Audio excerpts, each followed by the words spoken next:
Hello, आज हम सीखने वाले हैं एक्सेल में डेटा को कंबाइन कैसे किया जाता है।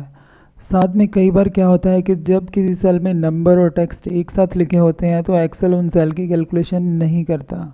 आज हम ये भी सीखेंगे कि ऐसी सेल्स की एक्सेल में कैलकुलेशन कैसे की जाती है। चलिए शुरू करते हैं। मैंने यहाँ एक कॉलम में नेम और अमाउंट लिख रखा है। अब इस हम पहली रो को आपस में अगर कंबाइन करना चाहते हैं तो मैं कुछ इस तरह से करूँगा। सबसे पहले इक्वल टू का साइन, जिस सेल में को हम पहले कंबाइन करना चाहते हैं उस सेल का रेफरेंस। उसके बाद आपने शिफ्ट के साथ कीबोर्ड से 7 का बटन प्रेस करना है। इससे जो साइन आता है इसे हम एंड परसेंटेज बोलते हैं और दूसरे सेल का हम ऐसे रेफरेंस दे सकते हैं। तो आपको कुछ ऐसे ये नज़र आएगा, A2 एंड% B2। ऐसे ही आप इसके साथ कोई और सेल भी जोड़ना चाहें तो वो भी आप जोड़ सकते हो, कहीं से कोई भी हो सकता है सेल। लेकिन अब हमने जैसे 2 कॉलम लिया तो मैं इन सिर्फ 2 को ही जोड़ रहा हूँ। और जैसे मैं एंटर करूँगा पर आप देखिए ये दोनों वैल्यूज़ आपस में एक साथ जुड़ी हुई हैं। हम चाहते हैं इनके बीच में थोड़ी सी स्पेस हो या जगह हो, तो इसके लिए हम इसको सेल को एडिट करते हैं। तो इसके लिए कीबोर्ड से हम F2 का बटन प्रेस करते हैं। अब यहाँ पर मैं एक डबल कोटेशन मार्क कीबोर्ड से टाइप कर रहा हूँ, जिसे हम इन्वर्टेड कॉमास भी बोलते हैं। वो आपने यहाँ पे एक नहीं टाइप करना है, एक बार फिर से आपने इसमें डालना है और उसके बाद फिर से आपको एंड% का साइन या फिर एंड का साइन डालना है। और यहाँ पे जो आपने डबल कोटेशन मार्क 2 बार दिया है, यहाँ पे आप थोड़ा सा अगर स्पेस दे देंगे और उसके बाद आप एंटर करेंगे तो आप देखिए कि जो पहले नाम आपस में जुड़े हुए थे उनमें थोड़ा सा स्पेस आ गया है। अब अगर मैं सभी पे ये अप्लाई करूँगा तो आप देखिए सभी में जैसा हमने स्पेस दिया था वैसा ही सब में स्पेस नज़र आ रहा है।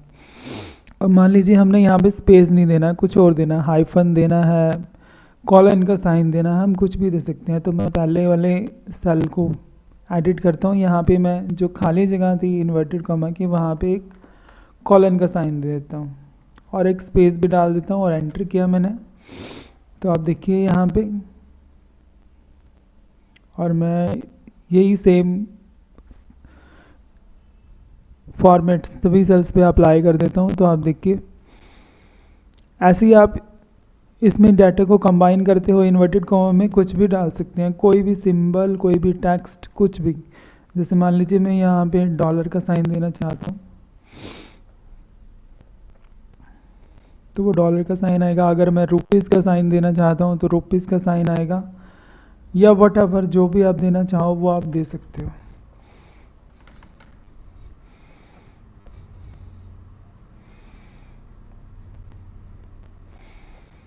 कुछ इस तरह से अगर हमने आपस में 2 सेल को कंबाइन किया है तो हम अमाउंट वाले कॉलम पे अगर कोई फॉर्मेटिंग करना चाहते हैं, जैसे कि 1000 फॉर्मेटर की कि यानी 1000 की वैल्यू होने पर वो हमें कॉमा शो करे, तो उस केस में हम कुछ इस तरह से करेंगे। तो ये इजी नहीं है, तो इसके लिए हमें थोड़ी सी ट्रिक इस्तेमाल करनी पड़ेगी। तो मैं इसको अंडू करता हूँ। तो मैंने यहाँ पे F2 प्रेस किया।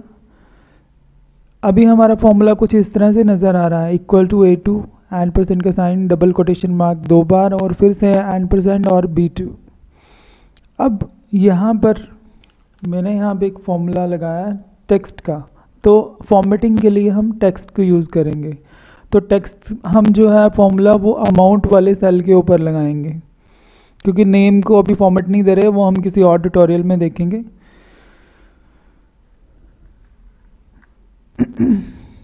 टेक्स्ट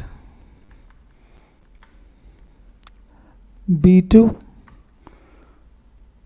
अगर आप इसका फॉर्मूला देखोगे नीचे यहाँ पे वो क्लियरली हमें शो कर रहा है टेक्स्ट वैल्यू हमारी B2 वाले सेल में, और फॉर्मेट हमने क्या देना है, कॉमा।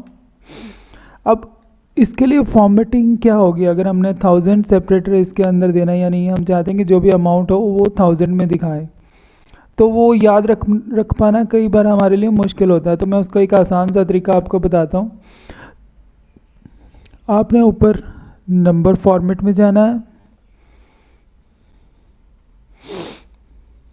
यहाँ पर आपके सामने एक विंडो ओपन होगी फॉर्मेट सेल के नाम से। यहाँ पे आपको कस्टम नज़र आएगा। कस्टम में जब आप क्लिक करोगे तो यहाँ पर आपको जनरल 0.00 और ये काफ़ी सारे फॉर्मेट नज़र आएंगे। तो ये सारे नंबर फॉर्मेट हैं। जैसे मान लीजिए हमने 1000 सेपरेटर कुछ ऐसे लगाना है, तो मैंने यहाँ पे क्लिक किया तो ये ऊपर टाइप होगा, तो आपने यहाँ से सेलेक्ट करके इसे कॉपी कर लेना है, या कीबोर्ड से कंट्रोल सी से भी आप कॉपी कर सकते हो। बस आपने इसको यहाँ से कैंसिल कर देना है, क्योंकि हमने उसे अप्लाई नहीं करना, हमने सिर्फ फॉर्मेट कॉपी करना था। तो हम इस फॉर्मूला को फिर से अपने एडिट करते हैं। तो जहाँ पर हमने डबल कोटेशन मार्क खाली छोड़ा था, तो हमने वहाँ पे इस फॉर्मूला को या इस फॉर्मेट को पेस्ट कर देना है। और जैसे मैं एंटर करूँगा तो देखिए यहाँ पे 1000 सेपरेटर अपने आप ही आना शुरू हो गया। और अगर आप इसमें थोड़ा सा स्पेस भी देना चाहते हैं तो यहाँ पर आप inverted comma space inverted comma और एंड% का साइन इस तरह से। और अगर आप एंटर करोगे तो आप जैसा फॉर्मेट चाहेंगे वैसा ही ये आपको दिखाएगा। तो देखिए मैंने सभी में अप्लाई कर दिया, तो सभी में वो हमारा फॉर्मेट भी अप्लाई हो गया और हमारा स्पेस या जो जैसे भी हम कंबाइन करना चाहते थे सेल्स को हमने कंबाइन कर लिया। अब चलिए अब हम आगे देखते हैं कि जब हमारे किसी भी सेल के अंदर टेक्स्ट और नंबर्स इकट्ठे लिखे होते हैं तो एक्सेल उस सेल की कैलकुलेशन क्यों नहीं कर पाता। तो इसके लिए मैंने एक शीट और बनाई है। तो इसमें देखिए मैंने पहले की तरह ही नेम लिखे हुए हैं, एक बेसिक पे का कॉलम है, अलाउंस का है और एक नेट सैलरी का है। नीचे इन वैल्यूज़ का टोटल नज़र आ रहा है हमारे सामने। यहाँ पे हम लोग क्या गलती करते हैं, जो नए यूज़र हैं वो यहाँ पे क्या करते हैं, जो आंसर आ रहा है हमारा 1000, तो यहाँ पे डबल कोटेशन मार्क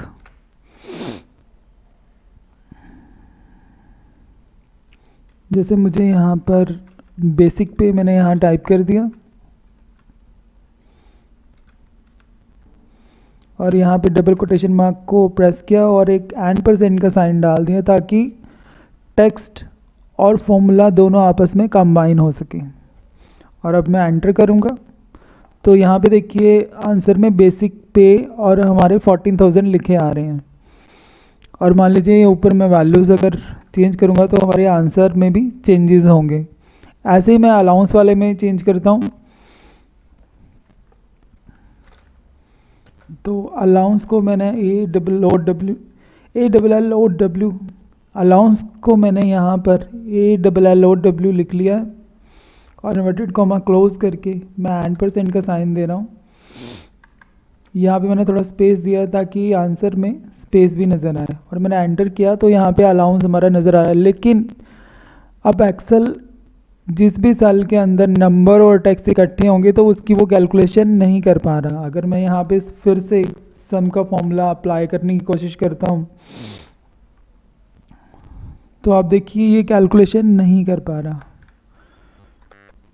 तो इसका सॉल्यूशन हम कैसे करेंगे तो वो भी सीखते हैं।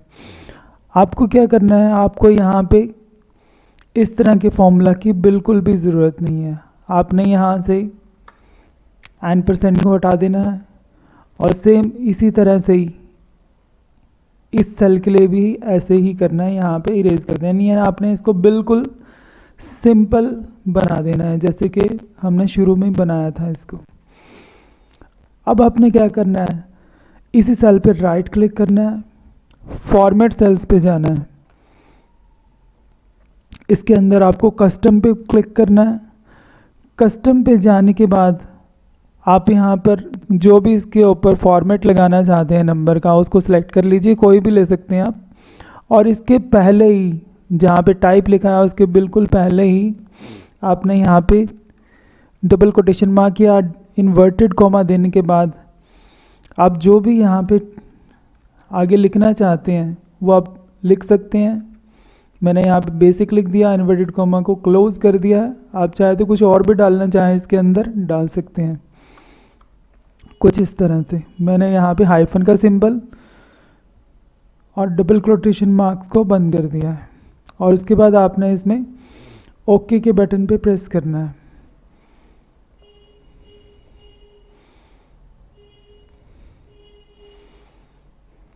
तो अब देखिए यहाँ पे हमारा आंसर नज़र आ रहा है 14,500, लेकिन फॉर्मूला बार में हमें वो टेक्स्ट जो हमने डाला है उससे रिलेटेड कोई फॉर्मूला नज़र नहीं आ रहा। ऐसे ही हम इसमें भी कर लेते हैं।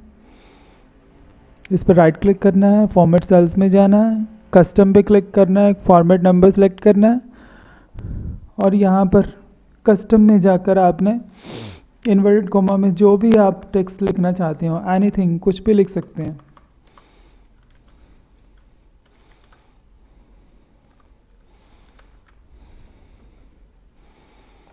और जैसे आप ओके करेंगे तो आप देखिए आपकी ऊपर दी हुई वैल्यूज़ में अगर कोई भी चेंज होता है तो आपका आंसर चेंज हो रहा है वैसे ही,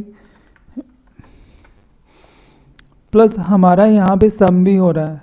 आप चाहें तो यहाँ पे जो इसका टोटल आ रहा है तो यहाँ भी आप इसके फॉर्मेट सेल में कस्टम के अंदर जाके कुछ भी आप इसके आगे लिखवा सकते हो।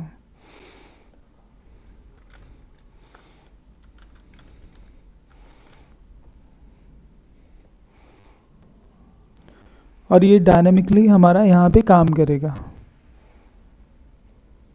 इससे हम एक्सेल के अंदर डाटा को कंबाइन कर सकते हैं। मुझे उम्मीद है आपको ये वीडियो पसंद आएगा। अगर आपको पसंद आता है तो इस वीडियो को लाइक और शेयर करिए। मिलते हैं नेक्स्ट वीडियो में जल्दी ही। Thank you.